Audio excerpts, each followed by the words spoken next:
Hello, elementary students. This is Ms. Rosado. And in order to celebrate the fun of reading, which is what we're doing this week, I am going to read to you some very funny parts of a book called The Stinky Cheese Man and Other Fairly Stupid Tales. Now, this is a book that has won a Calicut Honor Medal, and bear with me. We're just going to read some pages, and I hope you will enjoy it. And then I'm going to give you a challenge. Let's see how many of you would like to take on that challenge. This book is by Jon Scieszka and Lane Smith. So let's just flip through the pages and see what surprises we find.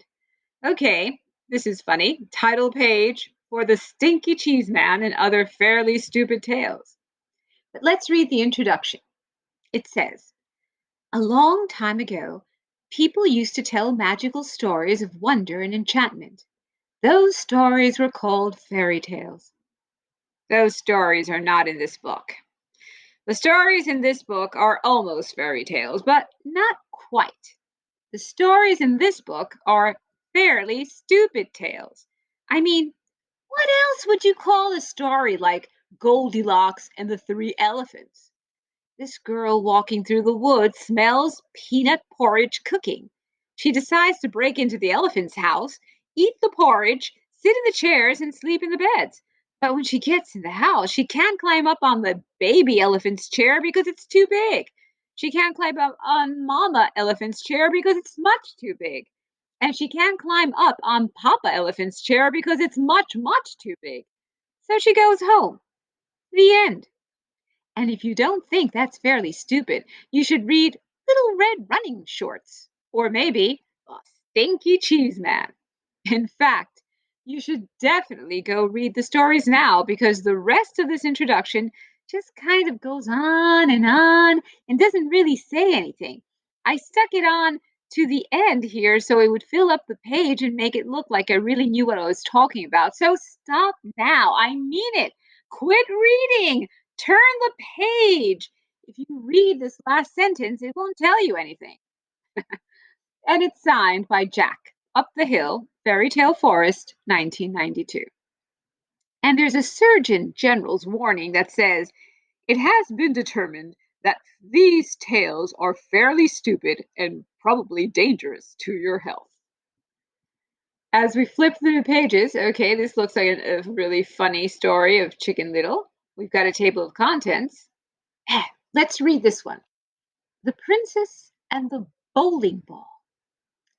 Once upon a time, there was a prince, and this prince's dad and mom, the king and queen, somehow got it into their royal heads that no princess would be good enough for their boy unless she could feel a pea through 100 mattresses. Ah, I see. The Princess and the Pea story. So, it should come as no surprise that the prince had a very hard time finding a princess. Every time he met a nice girl, his mom and dad would pile 100 mattresses on top of a pea and then invite her to sleep over. When the princess came down for breakfast, the queen would ask, "How did you sleep, dear?"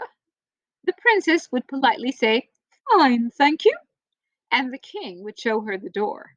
Now, this went on for 3 years, and of course, nobody ever felt the pea under 100 mattresses. Then, one day, the prince met the girl of his dreams. He decided he'd better do something about it. That night, before the princess went to bed, the prince slipped his bowling ball under the 100 mattresses. When the princess came down for breakfast the next morning, the queen asked, "How did you sleep, dear?" This might seem odd," said the princess, "but I think you need another mattress. I felt like I was sleeping on a lump as big as a bowling ball." The king and queen were satisfied. The prince and princess were married, and everyone lived happily, though maybe not completely honestly, ever after. The end. Okay, so that's a twist to fairy tales. And we have different fairy tales like The Ugly Duckling